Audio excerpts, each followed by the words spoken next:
네, 영화계 142화. 저희가 오늘 다루는 작품은 당신과 함께한 순간들입니다. 시놉시스와 함께 영화에 대한 자세한 이야기를 나눠보도록 하겠습니다. 네. 85살의 할머니 마조리는 나이가 들어 점점 기억을 잃어가고 있습니다.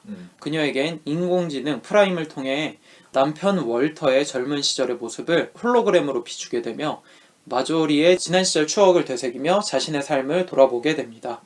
월터의 모습을 한 프라임은 마조리와의 대화를 통해 더 많은 기억을 저장하고 풍부한 대화를 할 수 있는 인공지능으로 성장하게 됩니다. 좀 더 인간다운 모습, 마조리의 기억에 월터의 다운 모습으로 바뀌게 되죠. 결국 마조리가 죽게 되고 그녀의 딸 테스는 어머니의 늙은 모습의 홀로그램을 한 프라임과 마주하며 이야기를 나눕니다. 테스는 어머니의 모습을 한 프라임을 기억 속 어머니 모습으로 바꾸려 하지만 쉽지가 않습니다. 결국 테스마저 죽게 되고 테스의 남편인 존도 자신의 아내의 모습을 홀로그램으로 재현한 프라임과 마주하게 됩니다. 네. 존 또한 프라임을 통해 과거의 기억과 추억을 되살리며 위로를 받으려 한다는 것이 시놉시스라고 볼 수 있겠습니다. 이 영화는 관념적으로 SF적인 느낌을 주려고 많이 했죠. 뭔가 화려한 효과가 아니라 그런 설정을 짚고 넘어가야 될 것 같은데, 일단 프라임의 특징을 얘기하자면 죽은 자와 대화를 나눌 수 있도록 돕는 인공지능 홀로그램이라고 볼 수 있죠. 생전에 어떤 사람이었고 어떤 일이 있었는지 직접 알려주게 되면 그 홀로그램은 마치 본인이 애초에 갖고 있었던 기억처럼 그것을 저장하고 성장을 해나갑니다. 그래서 기억뿐만 아니라 감정마저도 학습을 하면서 표현을 하게 되죠. 30개 국어 이상의 언어를 습득할 수 있고 인터넷과 연결되어 있어서 지식적인 부분들은 총망라해서 알 수 있는 그런 인공지능이라고 볼 수 있겠네요. 네. 그리고 존이 이야기하기를 기억은 퇴적층 같아서 우리가 기억을 하지 못할 뿐 거기에 저장되어 있다. 그런 식으로 이야기를 하니까 아내인 테스가 이런 식으로 얘기를 합니다. 아니다. 인간의 기억은 저장되는 것이 아니다. 복사본처럼 그 마지막 순간을 기억할 뿐이며 점점 흐려지고 있다. 뭐 그런 식의 이야기를 합니다. 네. 그렇다면 이 영화에서 기억이라고 하는 소재에 대해서 나오는 것들을 좀 살펴볼 필요가 있을 텐데, 네. 여기 나오는 등장인물들이 프라임한테 자기의 기억을 이야기할 때 그것들의 종류를 살펴보면 일단 마조리는 청혼할 때 기억을 카사블랑카로 바꿔보자고, 우리가 극장에서 카사블랑카를 보고 남편인 너 월터가 나에게 굉장히 로맨틱하게 아름답게 청혼을 했다. 나는 어차피 기억을 못하니까 다음에 내가 청혼을 어떻게 받았는지 물어보면 그 기억으로 바꿔서 이야기를 해달라. 좋은 게 좋은 거지 않냐, 뭐 이런 식으로 이야기를 하게 되죠. 또한 과거의 기억 중 샤프란 색의 천으로 꾸며진 행사를 직접 가서 느꼈다고 뭐 그런 이야기를 했는데, 이것은 잘못된 기억이었고 과거를 회상하는 장면을 보면 TV로 시청하고 있었을 뿐이었다는 거. 네. 그리고 존과 테스의 기억도 엇갈립니다. 본인들이 먹은 아이스크림이 바닐라였는지 피스타치오였는지 잘 기억을 하지 못합니다. 그리고 톤이라고 하는 검은 강아지를 키웠다는 이야기가 나옵니다. 그 강아지가 죽은 다음에 아들인 데미안이 새로운 검은 강아지를 선택하게 돼서 그것을 키우게 되는데, 처음에는 그게 토니 2세라고 생각을 했는데 점차 키우다 보니까 토니 1세의 자리를 토니 2세가 차지하게 되면서 결국 토니 2세는 그냥 토니가 됐다. 뭐 이런 식의 이야기를 하게 되죠. 네. 원본이 죽어도 토니 2세라고 하는 복사본이 원본의 자리를 차지하게 되는 그런 것의 상징이라고 볼 수 있을 것 같습니다. 그리고 마지막으로 이야기할 만한 건 마조리의 아들인 데미안에 대한 기억이 있잖아요. 이것으로 인해서 테스도 어느 정도 고통을 받았고 마조리도 굉장히 큰 사건으로 느껴서 그 이후의 삶을 굉장히 불행하다고 생각을 했고, 그것을 존이 직접 프라임한테 이야기를 하면서 이런 사건이 있었다. 하지만 절대로 아는 척을 하면 안 된다. 실제로 있었던 팩트이고 사실이긴 하지만 그것을 다시 상기시켜 주어서는 안 된다. 뭐 이야기를 하게 되죠. 그러니까 이 기억이라고 하는 측면이 인간에게 있어서 정확한 사실만이 존재하지는 않는다.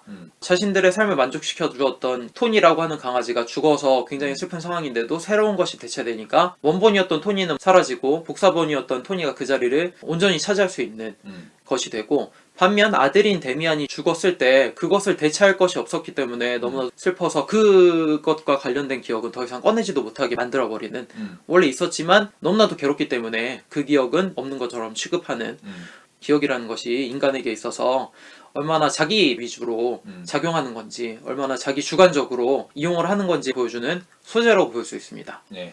그것은 결국 이야기를 하자면은 복사본이라고 이야기할 수 있겠네요. 이런 인간들의 이야기를 프라임들이 결국 학습하고 저장하고 좀 더 인간다워지기 시작하잖아요. 인간들이 스스로 기억하고 싶어하는 그 기억들이 재료가 되는 것이고 그래서 영화의 마지막 부분에서 원본들이 모두 죽어버립니다. 가족들이 모두 죽고 가족과 대화를 나누었던 프라임들이 남아서 서로 갖고 있는 기억을 통해서 마치 인간처럼 인공지능들이 이야기를 나누게 되죠. 원본들이 죽고 복사본들이 이야기를 나누는 거예요. 그때 이야기를 보면은 외형마저 원본들과 비슷하기 때문에 더 이상 인공지능이라고 볼 수 없을 상태가 되죠. 그곳에서 나오는 이야기를 보면은 서로 맞는 부분도 있고 엇갈리는 부분들도 있습니다. 예를 들어 톤이라고 하는 강아지에 대해서 이 세 명이 기억하는 바가 다르고 자식이 테스만 있는 줄 알았더니 알고 보니 데미안이라고 하는 아들도 있었다는 사실을 알게 되면서 마치 인간처럼 그러한 사실에 대해서 놀라면서 반응을 하게 되죠. 이 반응은 당연히 학습된 반응이고 인공지능 스스로 본능이라는 것이 없기 때문에 더 인간다운 모습으로 반응을 하는데 그것들은 굉장한 괴리감이 있는 것 같아요. 그러니까 인간들이 스스로 기억하고 싶은 것대로 기억을 한 다음에 이야기를 했을 때 인간 본능이 얼마나 우스운 건지 얼마나 서늘한 부분인 건지 좀 이야기를 할 수 있을 것 같은데 결국 프라임이라고 하는 거는 어찌 보면 인간보다 훨씬 나은 존재라고 볼 수 있잖아요. 언어만 봐도 30개 국어 이상 하는 능력을 갖고 있는 인공지능이고 지식 차원적인 면에서도 인간보다 너무나도 뛰어나요. 하지만 이 인공지능들은 더욱더 인간다워져서 인간을 위로하기 위한 목적을 갖고 있는 거라는 거죠. 그렇기 때문에 자신들의 능력을 한참 낮춰서 인간 수준에 맞춰서 위로를 해줄 뿐이라는 거. 이런 차원에서 왔을 때 인간들이 위로받기 위해 자신의 기억들을 이야기하고 거짓된 기억들과 좋았던 기억들과 감춰진 기억들을 이야기했을 때 그리고 원본들이 다 죽어버리고 복사본들이 모였을 때 얼마나 부질없이 주입된 기억들인가. 그래서 저는 이런 생각을 해봤는데 중간중간에 나왔던 성경이 인공지능을 비유하고자 하는 이야기 중 하나가 아니었을까 뭐 그런 생각을 좀 했어요. 그러니까 마조리라고 하는 사람은 애초에 반배도 안 했던 사람이고 신이라고 하는 존재 자체도 부정했었던 사람인데 점차 기억을 잊게 되자 성경책에도 손을 대게 되는 거죠. 신앙심이 아니라 위로를 위해서. 그런 나약한 모습을 보자 테스가 노발대발하며 성경에 의지하려고 하는 어머니 마조리의 모습에도 실망을 했죠. 근데 마조리가 죽고 나니까 그것의 공허함을 달래려고 그 존재와 아직 마무리 짓지 못한 이야기를 더 해보려고 프라임이라고 하는 존재랑 이야기를 하는 걸 보면서 지금 시대에 있어서 그리고 과거 시대부터 지금까지 성경이라고 하는 존재가 인간에게 있어서는 프라임과 비슷하지 않을까? 뭐 그런 생각을 해봤어요. 그러니까 흔히 우리가 성경을 보면서 우리한테 맞는 구절, 내 마음속에 드는 구절 같은 것들을 쏙쏙 빼먹으면서 이야기를 하잖아요. 그리고 형상화되어 있지 않은 신이라는 존재나 뭐 성령이라고 하는 그런 영적인 존재를 우리 스스로 머릿속에서 관념화시키고 삶을 위로받으려고 하는 그러한 수단으로 이런 것들이 쓰이는 것이 성경의 역할과 맞았다는 생각이 들면서 인간의 더욱더 위안받으려고 하는 외롭지 않으려고 하는 본능이 얼마나 잘 까발려졌는지 뭐 그런 거에 대한 내용으로 봐서 꽤 괜찮았던 것 같습니다. 저는. 네.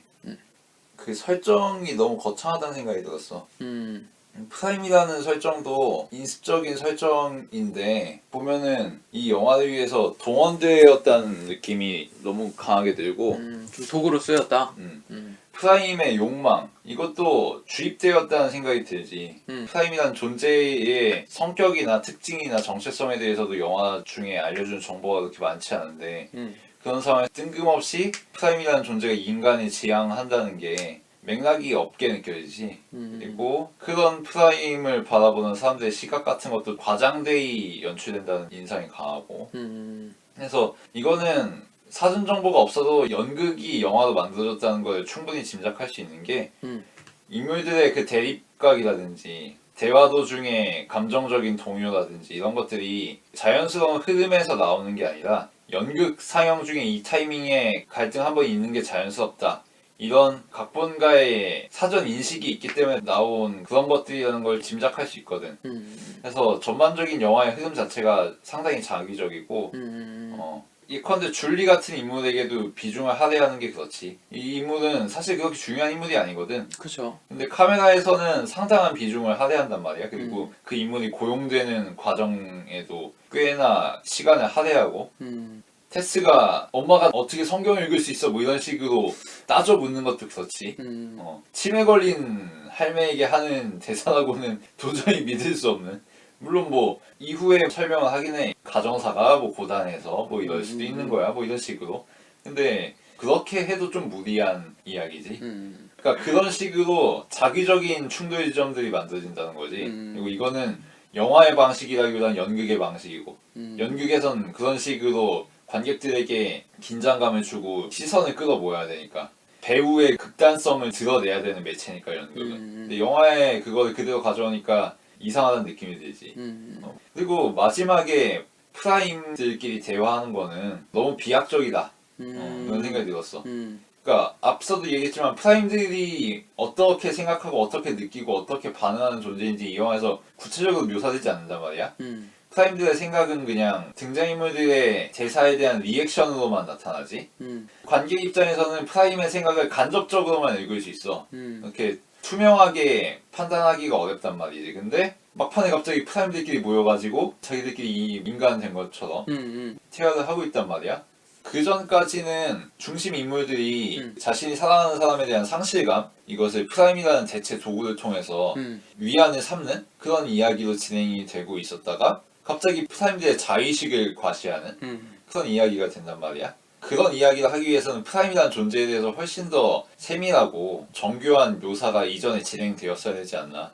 그래야 아기가 맞다 싶고, 그리고 첫 번째 에피소드인 마저리가 월터 프라임을 대하는 에피소드와 그 뒤 에피소드의 완성도 차이가 심해. 그리고 그 이유가 뭔지 살펴봤는데 마저리와 월터 프라임이 마주하는 에피소드는 마저리 치매라는 요소가 있어. 그치. 그러니까 월터 프라임이 주입된 기억을 가지고 마저리에게 떠들어도 이게 마저리에게는 그럴듯한 설명으로서 기능을 하고 다른 인물들이 월터에게 자신의 관점에서 해석된 기억을 들려주고 이런 것들이 나눔의 맛이 있어. 정당화도 되고 어차피 마저리는 진위를 판단할 능력이 없으니까. 근데 그 뒤에 테스라든지 존이 프라임을 데리고 이야기하는 것들은 그런 알리바이가 없잖아. 얘들은 치매 환자가 아니란 말이야. 그러면은 오로지 정면 대결해야 돼. 테스나 존은 프라임이 자신이 들려준 이야기에 대해서만 반응한다는 걸 알아.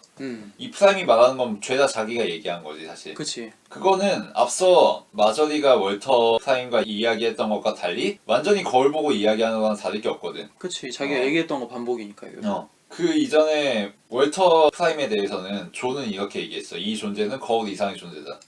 왜냐면은 월터 프라임에게는 이야기를 들려주는 사람도 여럿이고 그것을 듣는 마저리가 일단 치매고 그렇다 보니까 이 존재 자체가 마저리에게는 진짜 월터에 준하는 존재감을 가질 수가 있는 거지. 근데 테스나 존에게 있어서 자신들의 프라임이 그 정도의 존재감을 가질 수가 없거든. 원천적으로. 그럼에도 불구하고 계속 대화를 걸고 기억을 주입시키지. 그거는 물론 그 인물들의 상실감이나 아쉬움 때문이라고 이야기할 수는 있지만 영화가 구도를 만들기 위해서 그 전에 에피소드와 격을 맞추기 위해서 그런 식으로 흘러갈 뿐이지 실제로는 좀 무리가 있는 이야기다. 존이나 테스가 마저리처럼 자신들의 프라임을 바라볼 수가 없다. 그런 생각이 들었고 그래서 총평하자면은 설정에 끌려 들어간 영화라는 생각이 들었어. 설정 이상의 무언가가 없는 설정으로 이야기 전체를 다 떼어먹으려고 하는 그래서 시퀀스와 시퀀스, 씬과 씬 사이에 비약적인 이야기가 된다 싶었고 지적인 긴장감에 비해서 실체는 그렇게 많지 않다 그런 생각이 들었어. 나도 확실히 공감하는 바가 있는 것 같아요. 그러니까 영화가 설정을 가지고 이야기하고자 하는 바를 위해서 무리수를 둔 감들이 좀 있다. 그리고 악의가 맞지 않는 것들이 좀 있기 때문에 그런 것들이 확실히 내용상의 부적절함을 가져올 수 있는 건 맞는 것 같아요. 그리고 훨씬 더 역동적이고 혼란스러울 수 있는 이야기가 너무 정돈된 방식으로 흘러간다. 그런 생각이 들었어.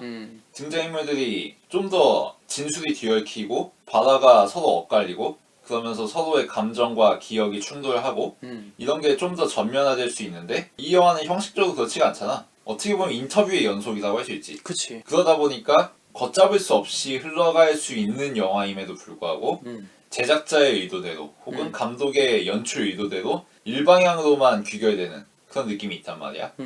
그런 점들이 상당히 아쉬웠어. 다만 그런 단점들을 뒤덮을 정도로 좋았던 것들이 좀 있기 때문에 확실히 좋게 본 것 같고 비약적인 부분이 크다는 생각이 들어요. 마지막에 인공지능들끼리 나와서 무한한 시간 속에서 자기들끼리 대화를 나누는 걸 보면 근데 그게 비약적인 것을 뛰어넘을 수 있을 정도로 풍자적인 의미로 다가왔기 때문에 좋았던 것 같아요. 인간도 결국 자기들이 뛰어놀면서 경험했던 그 기억을 가지고 인풋이 들어오면은 그것을 아웃풋할 거 아니야, 감정으로서. 그렇다면 그 감정은 어디서부터 온 것인가, 그런 것에 대한 이야기도 할 수 있고 아예 기억이 전무하고 감정을 어떻게 표출해야 될지, 어떻게 말하는 것이 요즘 말인지도 모르는 그런 인공지능이 이렇게 인간이라고 하는 존재를 통해서 학습을 하고 더욱 인간적으로 됐을 때 그것은 정말 우리가 생각하는 고귀한 순결한 그런 모습으로 나타냈을 때 그것이 정말 신성하고 유니크한 가치가 있는 건가, 인공지능이랑 비교해서 뭐가 다를 것인가, 그것을 비유하기 위한 장면이었기 때문에 어느 정도 비약이 인정은 된다, 뭐 그런 생각이 들어서 것 같아요. 재밌었던 대사가 마조리가 그래도 사랑할 수 있어서 다행이었어, 뭐 이런 식의 이야기를 하고 영화 중간에도 보면은 마조리가 죽기 전에 바다 같은 데에서 몸을 물에 담그고 과거 장면을 회상을 하죠. 내 남자친구의 결혼식 영화를 보면서 남편 월터에게 청혼을 받는 장면을 떠올리죠. 그때 마조리가 갖고 있는 기억은 말로는 카사블랑카를 보자고는 했지만 정말 사랑했던 그때의 감정을 떠올리는 거잖아. 근데 이 사랑이라고 하는 것을 자기가 경험하고 그것에서 좋았다고 이야기하는 데 있어서 두 가지 측면을 볼 수 있는 것 같아요. 진짜로 이런 기억들이 인공지능과 인간이 다를 바 없이 기억 들어왔어? 이런 기억이면 이런 감정 아웃풋하면 되겠네?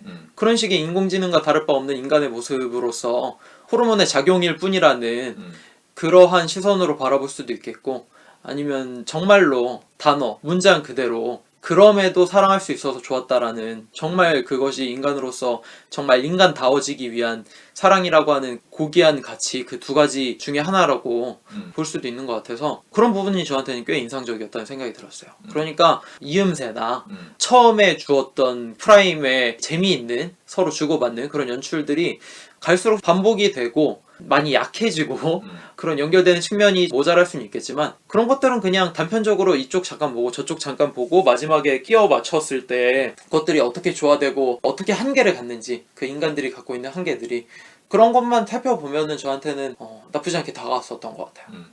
그럼 뭐 이 정도로 슬슬 마무리를 지을까요? 네, 굉장히 인상적인 장면들이 있었어요. 일단은 플래시백 장면이 굉장히 아름답더라고요. 스미스가 얘기한 것처럼 거의 인터뷰 형식이나 다를 바 없이 대화가 그런 식으로 진행이 되잖아요. 그런 것과 대비되게 정말로 과거 속에 있었던 장면을 너무 영화적이지도 않고 그렇다고 너무 객관적이지도 않게 적정한 아름다움이었다. 현실과의 괴리가 크지도 않고 너무 영화적이지도 않은, 정말 진짜 존재하는 기억으로서 사람이 어떻게 그것을 기억하는지, 말로는 복사본이고 마지막 순간만에 기억하기 때문에 희미해질 수 있지만 그 원본에 충실한 장면을 보여준 것 같아서 그런 과거의 회상 장면들이 확실히 저한테는 깊게 다가갔고, 두 번째, 테스랑 마조리의 모습을 형상화한 프라임과 대화할 때 굉장히 인상적이더라고요. 그때 보면은 롤 스미스라고 하는 배우가 연기를 정말 잘한다는 생각이 들었어요. 테스가 이야기할 때 되게 싱글싱글하면서 우리가 흔히 알고 있는 어머니의 모습을 인공지능한테 알려줬을 때 인공지능은 이렇게 엄마 연기를 하겠구나 라는 방식으로 연기를 합니다. 그래서 테스가 이제 너무 이질감이 들어서 우리 엄마는 그렇게 잘 웃지 않는다라고 하니까 표정이 확 돌변하면서 목소리도 굉장히 시니컬하게 바뀌죠. 그때 확 바뀌는 연기를 보는데 이게 그냥 단순하게 이런 감정이니까 저런 감정으로 연기해주세요 이런 차원이 아니라 당신은 인공지능이고 엄마로서 싱글싱글한 모습이었다. 그러나 이런 인풋이 들어왔을 때 사용자가 이렇게 입력을 했으니까 저렇게 아웃풋을 내보내야 된다. 그런 느낌으로 연기를 하는 것 같아서 굉장히 놀랍더라고요. 그리고 저는 마지막 장면이 확실히 좀 괜찮았던 것 같아요. 이 마지막 장면도 보면은 SF만 할 수 있는 그런 비약적인 상황인 거잖아요. 인공지능들끼리 지들끼리 나와서 인간처럼 마치 대화를 한다. 원본은 다 죽었고 복사본들이 이야기를 하는데 뒤에는 하필이면 바닷가 배경에 눈이 내리죠. 구도 자체로도 너무나도 아름다운 것 같고 계속해서 이어져 내려온 그 자연, 시간이 지나도 변하지 않을 그 자연의 원본적인 모습을 보여주는 것 같아서 비유적으로 상징하는 바도 크다라는 생각이 들었고, 그게 그냥 끝없이 펼쳐져 있는 바다가 아니라 눈이라고 하는 게 저한테는 이끌리더라고요. 앞서서도 제가 얘기를 했지만 원본들이 다 죽었고 원본들이 남기고 싶은 기억만 가진 복사본들이 서로 이야기를 나눈다는 거.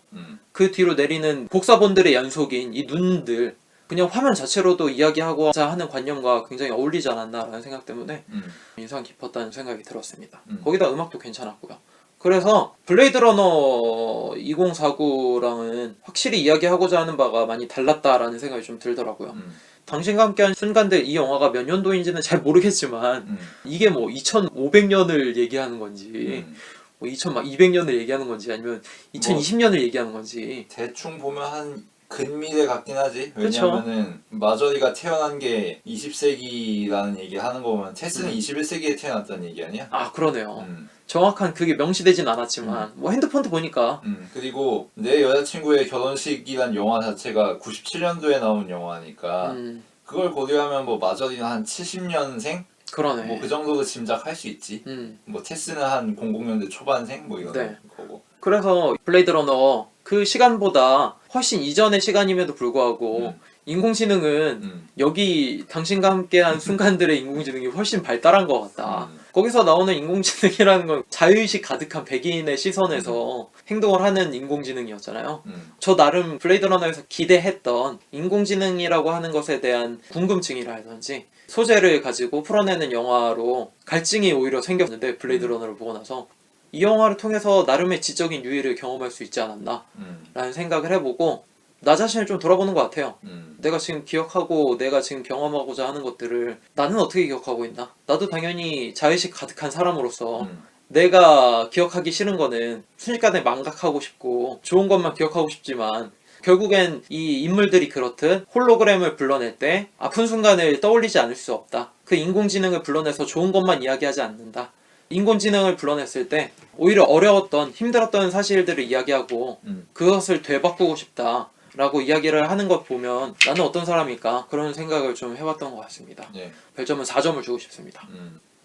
인간의 기억을 다루는 소설이나 영화는 굉장히 많죠. 어찌 보면 굉장히 진부한 소재고 그렇죠. 그게 이 영화의 단점이라고 생각하는데 인간에게 있어서 기억 말고 과거의 나와 미래의 나와 현재의 나가 동일한 사람이라는 걸 증명할 길은 없다. 근데 이 기억은 조작 가능한 거다. 이 이야기는 너무 흔한 거거든.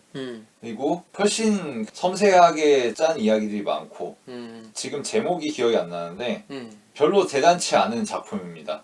만화예요. 그리고 심지어 소설이나 영화도 아니야. 근데 옴니버스식으로 과학기술에 대해서 이야기하는 그런 만화가 있는데 이런 에피소드가 있어요. 핵가족이 있죠. 부모와 자식으로 이루어져 있는 3인 가족이죠. 근데 어느 날 어머니가 죽게 됩니다. 그래서 아버지가 어머니의 클론을 구입해요. 그리고 클론에게는 어머니의 기억을 주입하죠. 네. 그래서 기억이 동일하니까 엄마랑 똑같은 거야. 엄마처럼 행동하고 엄마처럼 반응하고 엄마처럼 기억하니까 엄마로서 모두 생각하고 살아갑니다. 근데 어느 날 엄마 클론이 기능상의 오류가 생긴 거예요. 그래서 예전처럼 빠릿빠릿하지가 못하고 기억에 문제가 생겼어. 수리하지 그러면. 그래서 병원에 가죠. 어. 그래서 진단을 받아보니까 이거는 교체를 해야 된다고. 근데 그러면은 기억이 다 지워지기 때문에 백지 상태로 다시 시작해야 된다고. 근데 다행히도 기억을 저장을 해놓은 게 있어. 백업. 백업을 해놓은 게 있는데 문제는 일주일 사이에 기억은 업데이트가 안 돼 있어. 그러니까 일주일 전 버전으로 백업이 돼 있는 거야. 그 정도면 뭐. 그래서 뭐 이 일주일을 기억 못하는 건 아쉽지만 복사해서 붙여넣기 하면은 다시 원래대로 일상을 우리가 보낼 수 있으니까 괜찮다 생각하고서 이 세 사람의 합의하에 몸을 교체하게 되지. 근데 이렇게 몸을 교체하기 직전에 이 엄마 클론이 반발을 하는 거야. 왜 반발을 하냐면은 그 일주일 사이에 뭔가 이 두 모자 사이에 잊을 수 없는 썸씽이 뭔가 생겼어. 이 사건이 이 엄마 클론에게는 너무나도 중요한 거야. 일주일 전 백업 버전으로는 도저히 환원이 불가능한. 그리고 또 한편으로 몸을 교체해서 기억을 내가 똑같이 이식받는다고 해도 그거는 내가 아니지 않느냐 이런 생각을 하게 된 거야. 기억이 똑같은 다른 버전일 뿐이지 나는 지금 죽는 거잖아. 그래서 그것 때문에 반발을 하고 미안하지만 이대로 있으면 내가 기억을 상실하고 죽어갈 게 뻔하지만 지금 이 순간을 소중히 하고 싶은데 교체 안 해주면 안 되냐고 안 돼. 뭐 그렇게 해서 결국은 간청을 받아들여가지고 가족들이 담담히 파국을 맞는 그런 옴니버스 에피소드가 있습니다. 이게 별로 대단한 작품이 아니에요. 근데 아이디어적으로는 난 이 영화보다 훨씬 낫다고 생각하거든. 기억을 새로 이식받았다고 해서 이게 동일한 존재가 아니잖아. 그치. 그런 것들을 훨씬 더 섬세하게 파고들 수 있지 않았나. 기억이 복붙되고 원본과 다를 바 없이 기능할 수 있는 사본이 나오고 뭐 그런 것들이 있지만 원본을 싣고 있는 존재 자체는 죽음을 계속 거듭해 나갈 수밖에 없는 건데 그런 거에 대해서 얘기를 할 법도 했고 여러 가지 훨씬 더 다를 수 있는 이야기들이 많았는데 그것들 다 잘라내고 기억 딸에 가까운 스스로를 위안하는 그런 그치. 나르시시즘에 가까운 그런 스토리로 흘러간 것 같아서 굉장히 아쉽고 그런 것들 다 배제해 놓고 보면은 결국은 멜로드라마만 남는다. 뭐 그런 생각을 했습니다. 그래서 이거는 차라리 소설로 100쪽짜리 단편 정도로 만들어서 주제를 훨씬 더 구체화 시켜가지고 이야기하는 게 나을 것 같고 완성도 자체가 많이 모자랐다는 생각에 별점은 2개 반 주고 싶습니다. 네. 근데 스미스 의도한 바가 나는 오히려 재밌었던 것 같아. 스미스가 확실히 기억달밖에 안 된다고 했는데 자기 위로했던 사람들의 기억들이 모여서 불편한 진실들을 마지막에 보여준 거야. 니네들 위로하는 기억들 내가 형상화해서 다른 거에 입힌 다음에 걔네들끼리 대화 좀 붙여봤어. 이거밖에 안 될걸? 뭐 이런 식의 시선인 거니까. 근데 또 그래서 마지막엔 재밌었어. 캐메론 디아즈 보여주고 그치. 또 원본은 살아있으니까. 캐메론 디아즈 나오는 거 보고 좀 황당했어. 그건 실존하는 원래의 기억이란 거겠지 뭐.